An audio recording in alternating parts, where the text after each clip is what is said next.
One thing I didn't do is immediately respond to him. I took 10 to 15 minutes and I reflected.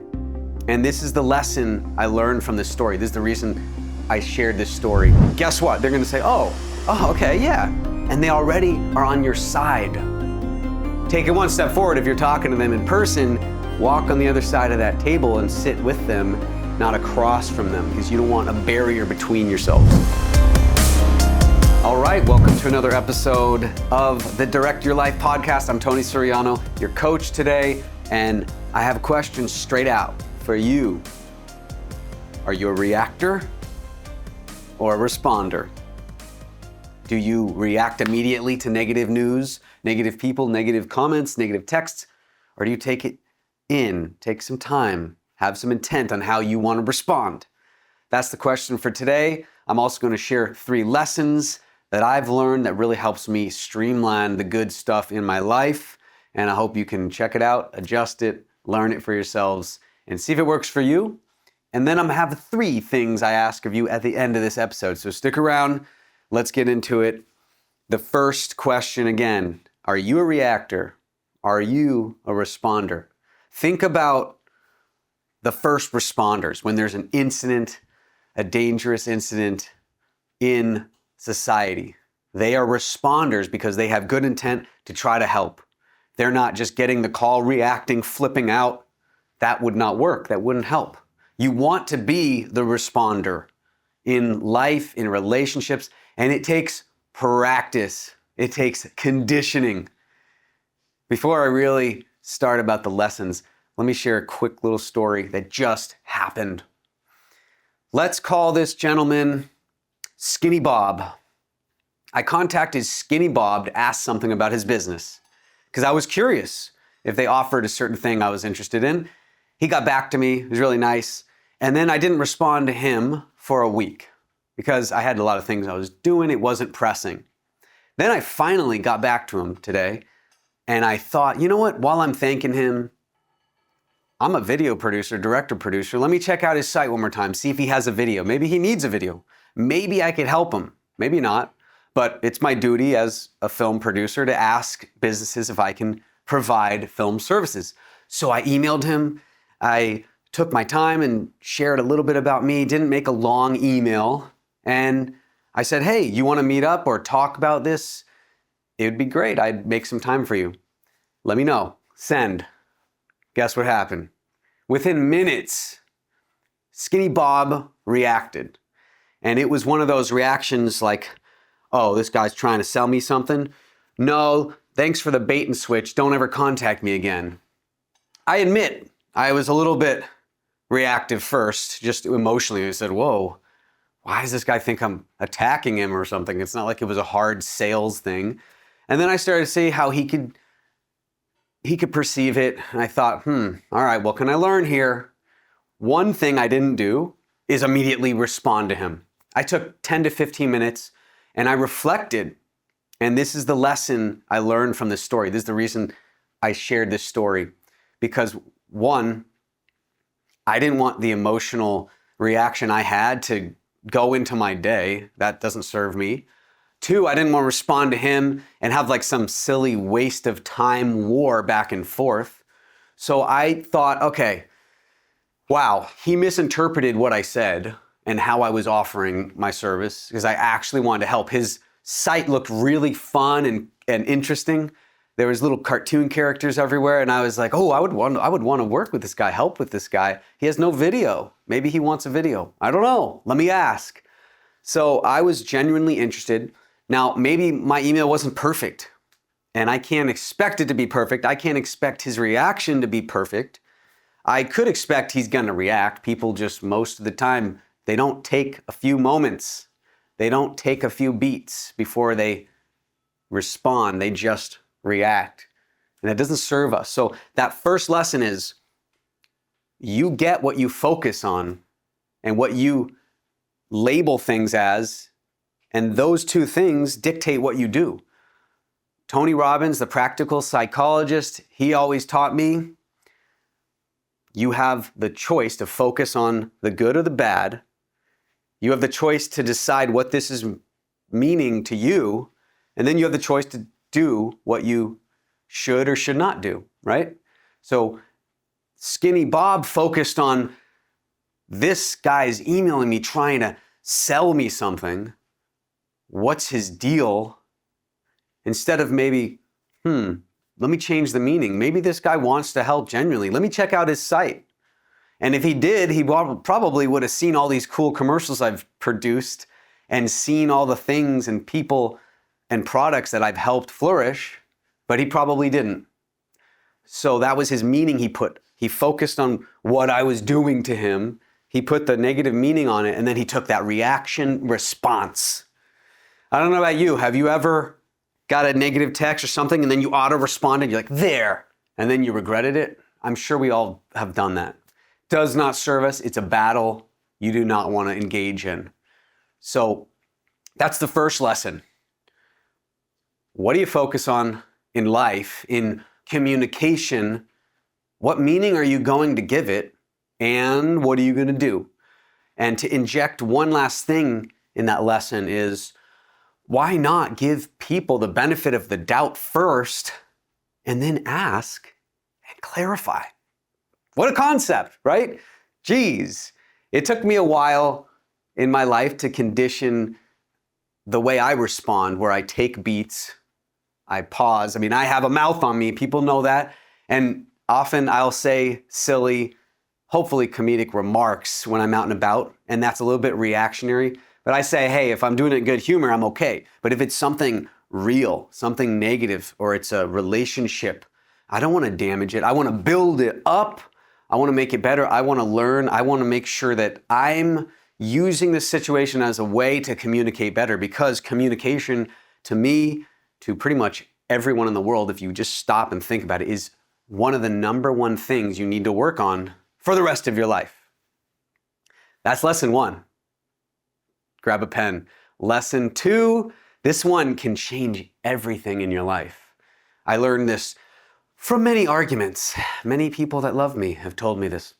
Tony, give a disclaimer before you X, Y, and Z, because sometimes you come at me with all this energy and I'm like, wait, what's he doing? Is he trying to change me who I am? I don't know. So I could have given a disclaimer, said, hey, I don't want to sound like a marketing guy or anything, and I might not even be able to help you. I'm not sure what your goals are for your company, but I just thought I'd throw it out there. I'm a video producer and your company seems really cool. Would love to work with you. Let me know if you're interested. I could have said it more on that line with the disclaimer. That's lesson number two. Just set a disclaimer. And when you're talking to people in real time, this changes the game, because you can say, hey, I don't want to make you feel bad or anything. And my intention here is to actually see if we can work together better. Can I share something with you? Guess what? They're going to say, oh, okay, yeah. And they already are on your side. Take it one step forward. If you're talking to them in person, walk on the other side of that table and sit with them, not across from them, because you don't want a barrier between yourselves. Lesson number two. Lesson number three. So I stay on track here. Not everyone has to love you or like you or even engage with you. You don't have to have that client. You don't have to have that friend like you. It doesn't matter, because guess what? If you're just open to the ones that do like you and see the value, just connect and focus more on that. Don't get bent out of shape. Don't get bent out of shape. I just saw that in my head. I don't know why. But don't get bent out of shape when someone doesn't like your email. Because I could have let this fester. Maybe by expressing it to you, I'm releasing the energy as well. But I could have let this fester, and maybe I wouldn't reach out to the next contact I happen to make, because I thought, well, I don't want to come off like I'm marketing all the time. But hey, I run a business. I got to market. People have to know what I do and how I can help them, right? If you have your own business or you work for one, what's the number one thing that helps a business succeed? Marketing, right? You have to be telling people what you do and what you offer and your value. And you have value, I have value. People need to know, and the right ones that seek your value, you're going to connect with. And it's a beautiful thing. So that's lesson number three. To recap, be a responder. Make sure you have a disclaimer. Decide what to focus on. Decide the meaning you want to give it. Give people the benefit of the doubt. And remember, not everyone has to connect with you. You are special for those people. And for those people, they just don't want to have anything to do with you or me. Okay, it's it. It's not a big deal. There's so many people in the world to connect with. I can email infinity people until I pass, and I will not have emailed everyone in the world. It's pretty amazing how many people there are. Imagine how many emails there are. I have like 7 or 8 different emails myself. Imagine if they did a collective research on how many people have how many emails. That would be crazy. Okay, I digress. There's statistics out there, I'm sure, with that. But that's the recap, okay? I hope those lessons helped you. I hope that this actually resonated with you. If it did, please let me know in the comments. If you're on Spotify, there's a section you can comment. And if you can, please rate and share the show. This is something that's going to really help me grow this channel, grow this podcast, grow the show. I appreciate it so much, more than you know. I'm Tony Suriano again, and I thank you for being here. But before I go, I wanted to give you 3 things to do. Wrote this down for you. First, honest feedback to yourself. Are you a reactor most of the time, or are you a responder most of the time? You know what you want to be. You want to be a responder. And the tool, when you become a responder, is to count to 5 before you speak. When you're in real-time situations that could be sketchy, quote, sketchy, or negative, okay, take a beat. And if it's in text or an email, take 10 minutes minimum. Now, that's the first question. Answer that brutally. Are you a reactor or are you a responder? Number 2, how much smoother would life be if you were a responder?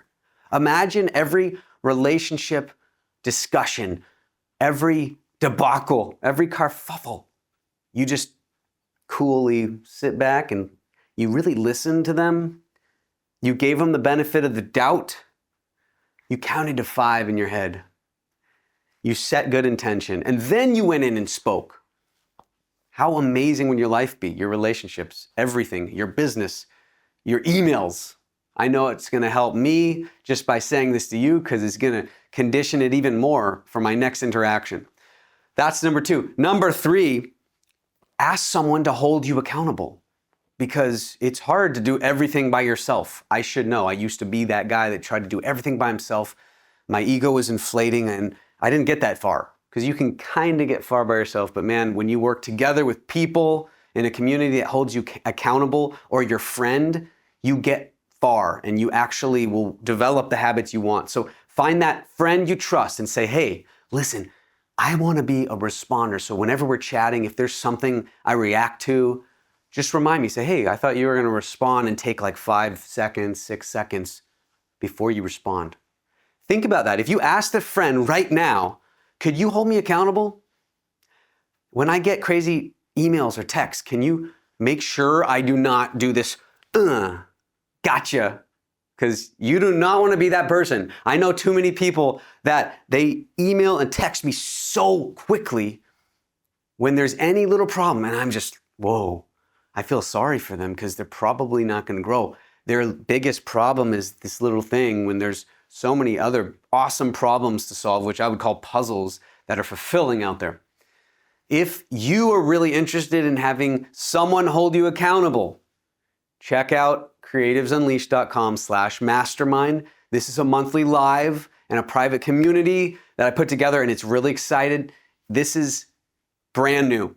I'm truly proud of putting this together. The people there are really great. It's growing. I want you to be a part of it if this is something that maybe could help you. Disclaimer, this is something I care about and I believe will really help you. And I'm not trying to just push you in just to push you in.